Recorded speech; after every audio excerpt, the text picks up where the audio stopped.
Hello friends.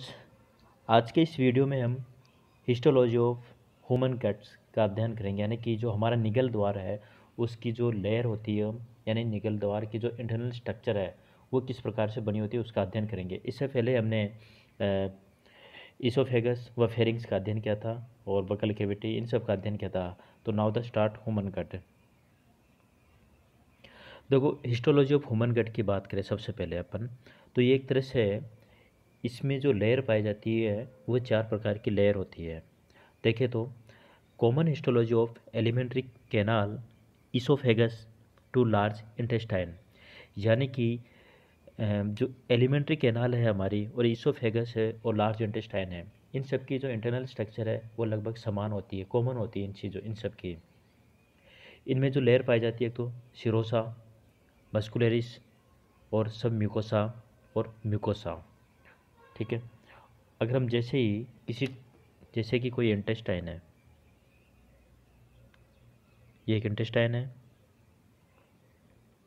इसका हम यहाँ से टीएस लेते हैं तो इसका डायग्राम भी हमें ये दिखाई देता है।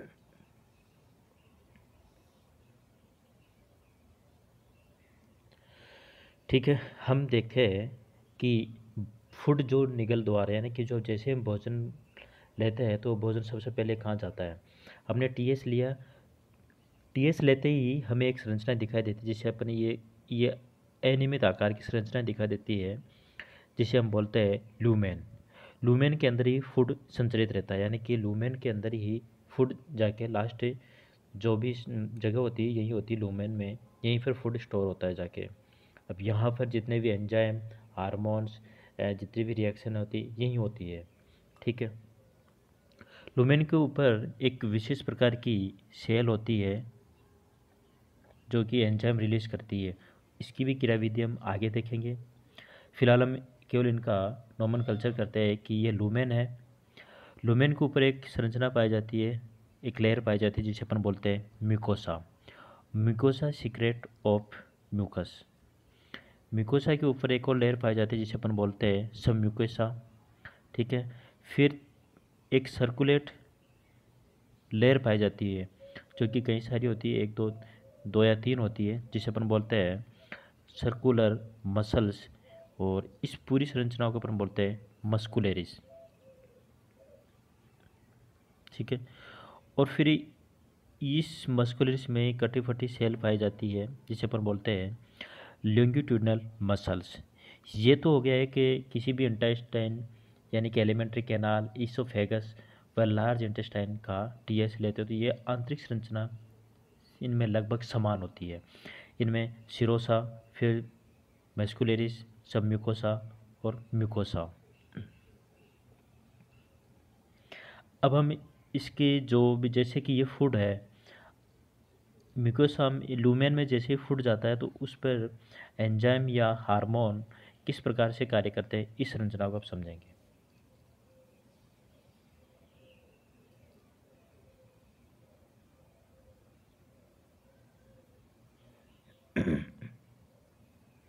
देखिए, हमने इस संरचना को बाहर की तरफ निकाला है,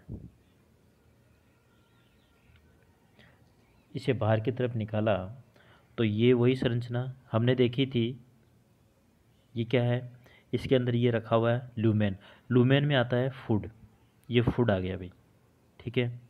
और फिर हमने जो लूमेन के ऊपर एक लेयर पाई जाती है उसे कहते हैं म्यूकोसा, इस म्यूकोसा को बाहर की तरफ निकाला, ये म्यूकोसा। म्यूकोसा के ऊपर एक और लेयर पाई जाती है जिसे अपन बोलते हैं सब म्यूकोसा।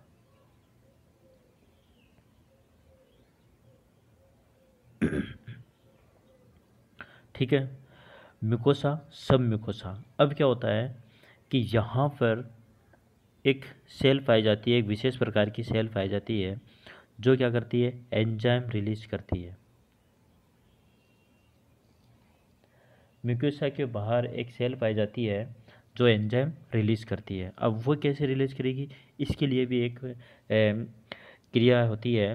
होता क्या है कि यहीं पर काफ़ी सारे डेंड्राइट्स निकले होते हैं जिनकी सेल बॉडी कहाँ होती है, म्यूकोसा और सब म्यूकोसा की लेयर के अंदर।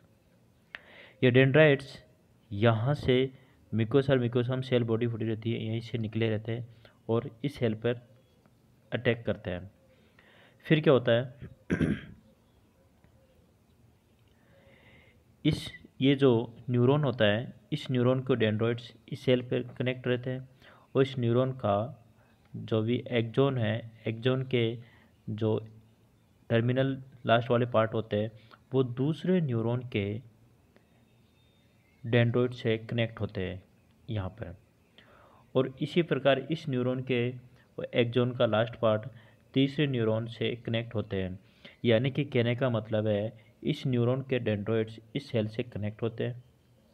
ठीक है, अब होता क्या, जैसे ही फूड आता है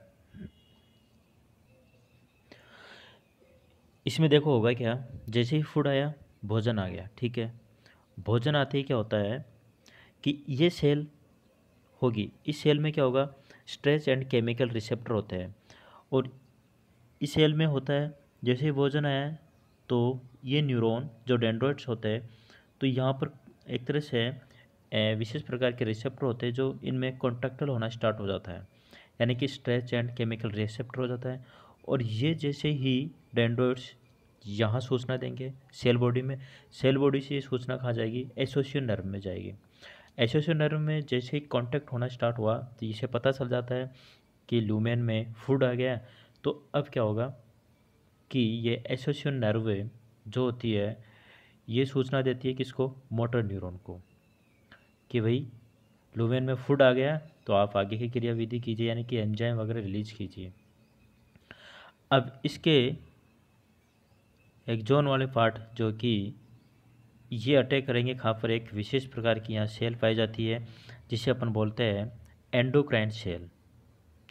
ये एंडोक्राइन सेल क्या करेगी, अपना हार्मोन रिलीज करेगी और हार्मोन रिलीज करके इस सेल को एक्टिवेट करेगी और ये सेल एक्टिवेट होकर क्या करेगी, एंजाइम रिलीज करेगी और ये एंजाइम जाके फूड को मिलता है और जब जाके फूड का डाइजेशन वगैरह जो भी क्रिया होना स्टार्ट हो जाती है। इस प्रकार से ये क्रियाविधि होती है। यानी कि ये जितने भी नर्व होते हैं इनकी सेल बॉडी कहाँ पड़ी होती है, सब म्यूकोसा में, और इनके डेंड्राइट्स बाहर की तरफ होते हैं। तो इस प्रकार के प्लेक्सस को अपन बोलेंगे सब म्यूकोजल प्लेक्सस या फिर मिजनर प्लेक्सस जिसे अपन बोल सकते हैं। ये तो हो गया फूड पर एंजाइम की क्रियाविधि का। अब हम देखेंगे कि जैसे ही ल्यूमेन में जैसे कि इंटेस्टाइन का इंटरनल पार्ट है वहाँ पर एंजाइम रिलीज हो गए, अब इस फूड को कैसे पुश किया जाए, इसके लिए अलग अलग से टर्म क्या है कि जैसे ही अब हमने म्यूकोसा सब म्यूकोसा देखा था, अब आगे की जब लेयर की बात करें तो ये जो लेयर होती है फिर इसके ऊपर एक और लेयर पाई जाती है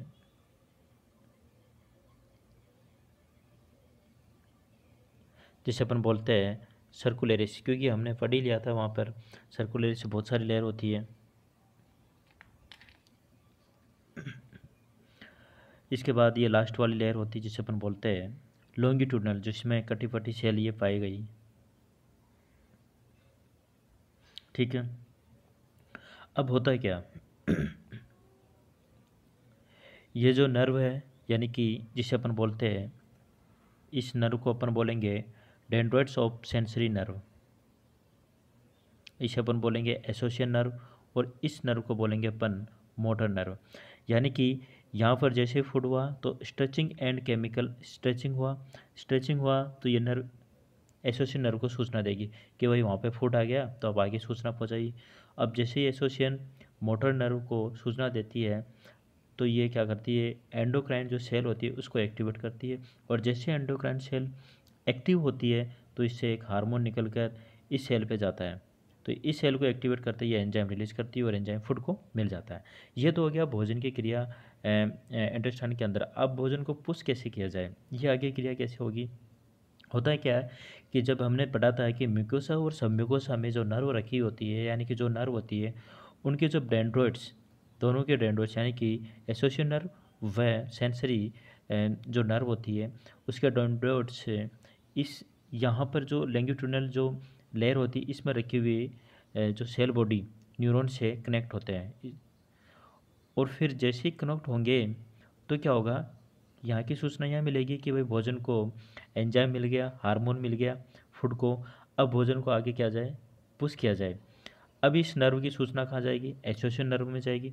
और यही एसोसिएशन नर्व क्या करेगा, मोटर न्यूरॉन को सूचना देगा कि ल्यूमेन में फूड आ गया है, फूड आने पर हमने एंजाइम व हार्मोन से दे दिया है, डाइजेशन स्टार्ट हो गया, अब आप भोजन को पुश करने का कार्य कीजिए। अब जैसे ही ये नर्व जो होती है मोटर न्यूरॉन को ये सूचना मिलती है, तो ये क्या करती है, इस मसल को क्या करती है, कॉन्टैक्ट करती है। यानी कि मसल कॉन्टैक्ट होते ही क्या होता है कि ये जो मस्कुलरिस मसल है ये क्या करेगी, फूड को पुश करने का कार्य करती है, यानी कि भोजन को आगे धकेलने का कार्य करती है।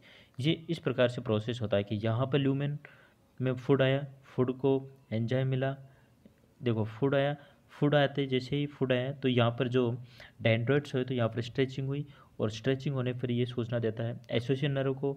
एसोसिएशन नर्व क्या करता है, ये सूचना देता है मोटर न्यूरॉन को। मोटर न्यूरॉन क्या करती है, ये एंडोक्राइन सेल को एक्टिवेट करती है जिससे एक हार्मोन निकलता है, यह हार्मोन इस सेल को एक्टिवेट करते हैं जिससे एंजाइम निकलता है, और एंजाइम फूड को मिलता है। ये तो हो गया अंदर की क्रिया। अब भोजन को पुश करने का कार्य क्या क्या होगा कि एसोसिएशन नर्व व सेंसरी नर्व, इसके जो डेंड्राइट्स होते हैं, यहाँ रखी हुई जो नर्व होती है सेल बॉडी उनकी, उससे जुड़े होते हैं, इसको सूचना देते हैं कि भोजन को एंजाइम व हार्मोन मिल चुका है, तो आप पुश करने का कार्य फिर एसोसिएशन नर्व को देती सूचना, एसोसिएशन मोटर न्यूरॉन को देती। मोटर न्यूरॉन क्या करती है, जो मस्कुलर लेयर होती है उसको उसको एक्टिवेट करती है, यानी उत्तेजित होती है। जैसे ही वो उत्तेजित होती है भोजन को पुश करने का कार्य करती है। इस प्रकार ये क्रिया होती है। अब हम देख, ये निगल द्वार की क्रिया है। ये वाला प्लेक्सिस कहलाता है dendrites of sensory nerve, sorry सब म्यूकोजल प्लेक्सिस। और ये वाला यानी कि इस वाले प्लेक्सिस को अपन बोलेंगे, दो प्लेक्सिस होते हैं यहाँ पर, इस वाले प्लेक्सिस को अपन बोलेंगे माइंट्रिक प्लेक्सिस या फिर ऑरबैक प्लेक्सिस। ये हमने पढ़ लिया है कि ह्यूमन हिस्टोलॉजी गट की संरचना किस प्रकार होती है।